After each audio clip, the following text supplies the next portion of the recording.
After replacing the Escort 20 years ago, the Ford Focus has gone from strength to strength in the UK, cementing itself as one of the nation's favourite cars. The 4th generation model is here, but can it continue the winning formula? Well, to begin with, a lot has changed. It's got new looks, new engines, a new interior, new gearbox, a new platform and more space. In regard to engines, the new Focus carries over the 1 litre EcoBoost petrol from before, but you can now also have it with a 1.5 litre EcoBoost petrol, a 1.5 litre EcoBlue diesel, which is what I've got here, or a 2 litre EcoBlue diesel, all of which are brand new engines. Like the new Fiesta, review can be found here. The new Focus has been decluttered inside and therefore it's a nicer place to be. It's also a very safe place to be thanks to features such as adaptive cruise control, stop and go, speed sign recognition, lane centering assist, autonomous emergency braking, post-collision braking and evasive steering. So it comes as very little surprise that the new Focus was awarded 5 stars from Euro NCAP. This car can also be specified with a head-up display, which is a first for any Ford model in Europe, and it also can offer adaptive lighting which can predict corners. This car is so clever, in fact, it's got level 2 autonomy. Well, you don't really need me then, do you? May as well drive yourself. Right, I'm off. There's also a new gearbox. The 6-speed automatic has been binned, and in its place you've now got an 8-speed auto. However, I've got the 6-speed manual, which offers a nice, sweet, slick change. Very nice. The new Focus has been built on a new platform. More specifically, it's Ford's C2 platform, which is all new and is making its debut here. Torsional rigidity has been increased by 20%, making this car stronger and safer, and thanks to a wheelbase that has been extended by 53mm, interior space has been improved as well. Rear space wasn't exactly a great area for the previous Focus, but thanks to the extended wheelbase, I've got more space back here. There's 50mm more knee room, making it 81mm in total, which is a little bit difficult to put into some kind of perspective, but let me tell you this, it's best in class, so it's very good indeed. As always, the driver's seat has been set for me. I'm 6'2", so I am of course a taller guy. However, I've got plenty of legroom and knee room left over, so I'm very comfortable. Headroom is pretty decent as well. It's not fantastic, but it's enough for me. If you're 6'4" or taller, you may struggle a little bit. The rear has also been increased by 60mm to give it better shoulder room, so you could definitely fit adults in the back. 3 adults? Maybe not, but 2 adults should be absolutely fine. But if you're more concerned about carrying children, there are of course ISOFIX points.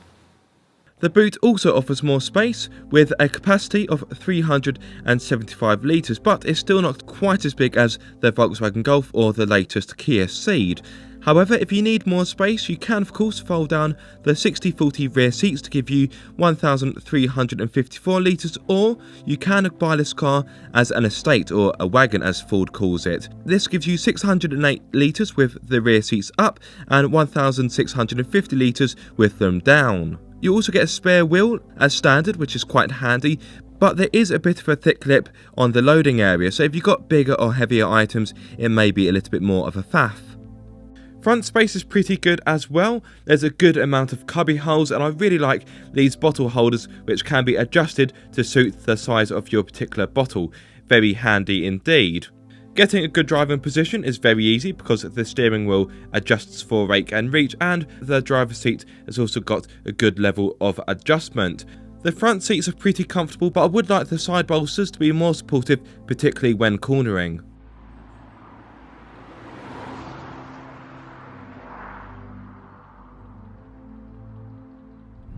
So as I mentioned earlier, there's a good choice of engines for the new Focus.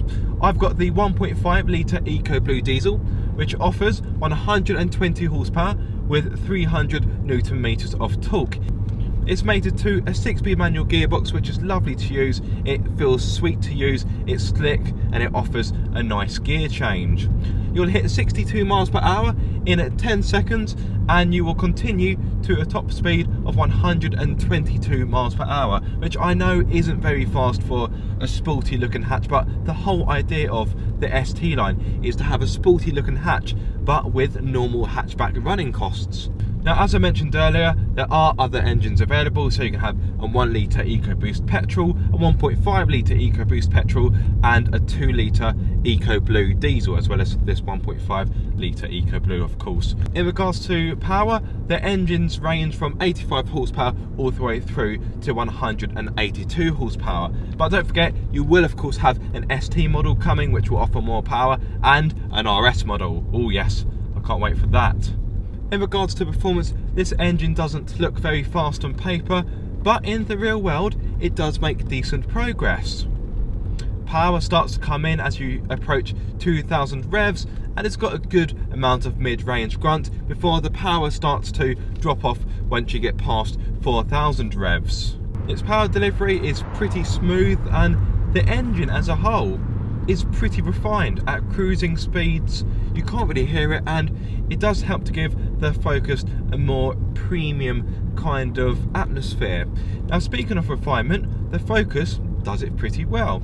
Yes, there is a bit of tyre noise coming from the 17-inch alloys. If I be quiet for a few moments, you might be able to hear it, but yes, there is a little bit of tyre noise. I wouldn't say it's deafening. Wind noise is absolutely fine. However, when you're on the motorway, you do get a bit of wind noise coming from the door mirrors. But other than that, it's a pretty refined car, and it feels like a premium car to drive. So as you may have guessed by now, there's plenty of new things in the Ford Focus. Well, I've got another new thing for you. This car comes standard with driving modes, and I don't mean just the ST line, I mean every Ford Focus model you can buy now, well, a new one of course, comes with different driving modes. So you've got normal, eco and sport, which are pretty self-explanatory. Now, with this being a sportier car, I like to keep it locked into sport because it just offers a good amount of fun. Plus, the steering becomes heavier. As you may know by now, I like my steering to be quite heavy, and the car is more responsive as well, which can only be a good thing. Let's pop it into sport mode, and let's see what this car can do. Right, into fourth, into fifth, on the brakes are good, heel and toe into fourth, into third. There's a good amount of front end grip. That was pretty fast through there. Yes, there's a good amount of front end grip. The steering has got a nice weight to it. It's positive, it's direct. What I will say is that it does feel a little bit too light in normal mode, but thankfully in sport mode it does weight up, and it feels pretty chunky. Okay, I will admit there is a bit of body roll to contend with, but it's not that bad. And let's not forget, if you want the sweetest handling Focus, you'll need to wait for the ST or the RS. The car also becomes more responsive in sport mode, and although this car's got a lower power diesel engine, it can still be pretty good fun. When I heard I was getting a diesel ST line, I thought, oh, it won't be much fun, but I'll tell you what guys, this car can still put a smile on your face. And because it's a diesel, it's frugal. So on a combined run, this car will offer up to 78.5 mpg, and it emits just 97 grams per kilometre. So if you're looking for a sporty hatch with low running costs, take a look at this, because this could be right up your street. Now, in my experience, I've been getting around low 60s when it comes to mpg, which isn't bad, but it's not quite as close to the official figures as I would have wanted. But the official figures aren't always correct, which is why you've got the new WLTP coming into place. In regards to VED, for the first year you will be required to pay £145, and if you're concerned about insurance groups, this particular model is insurance group 17. So it shouldn't cost too much to run, but how much is it to buy? This model, the ST line, starts from £21,399 £555 and it's one of their mid-range models. Standard features include ST-line styling, 17-inch alloy wheels, keyless start, air conditioning, cruise control with speed limiter, 6.5-inch touchscreen with Full Sync 3 system, DAB radio, Bluetooth and smartphone connectivity, autonomous emergency braking, lane departure warning and lane centering assist. The model on test here is a little bit more though, because I've got the diesel engine, the frozen white paintwork, rear privacy glass, front and rear parking sensors, 8-inch touchscreen with navigation, Ford Pass Connect and the convenience pack. So the car tested here is a grand total of £24,725. If this particular trim level isn't your cup of tea, then fear not, as there is plenty of choice. At present, you've got 7 trim levels to choose from: Style, Z-Tech, ST-Line, Titanium, ST-Line X, Titanium X and Vignale. There's also new trim levels coming, including the SUV-inspired Active model and of course the racier ST and RS models. At present, prices range from £18,300 through to £25,800. And believe it or not, this car is actually cheaper than its predecessor. I'll tell you one thing that really surprised me about this car. Now, this is the ST-Line model, meaning it's on sport suspension and the ride height has also been dropped by 10mm, but it's still a pretty comfortable car to drive. I was expecting it to be super jiggly, pretty firm, but no, it rides well. Yes, okay, I will admit down here it is a little bit jiggly because this road has got a few undulations, but on most roads it's quite a smooth riding car, and I really wasn't expecting it, particularly if you consider for the first time Ford has used a rear torsion beam suspension for its lower trim model. So this car has got a torsion beam instead of independent rear suspension. So it basically means comfort and adjustability isn't quite as good, and when you hit a bump, both wheels will want to go in the same kind of direction. So in theory, it should be a bumpier ride, and yes, you can feel the back end bump up a little bit sometimes over certain bumps. However, for a car that's got sport suspension and a torsion beam setup, this car rides really well.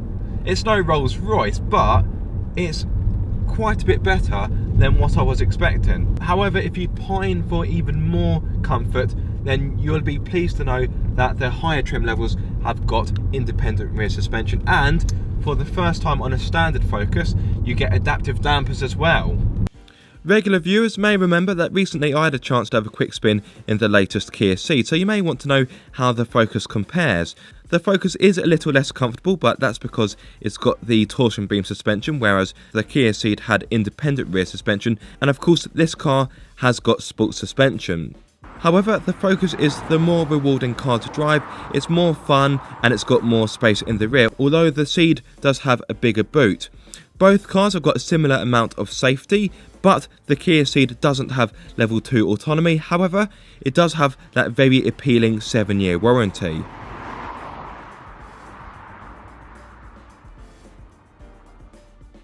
So it looks like Ford is on to another winner with the new Focus. Ford has taken what was wrong with the Mark III, improved it whilst retaining the positives, and the Mark IV is a cracking car. It looks good, it's got a good amount of equipment, it's got lots of tech, lots of safety equipment, it's got more space than before, it feels more premium inside.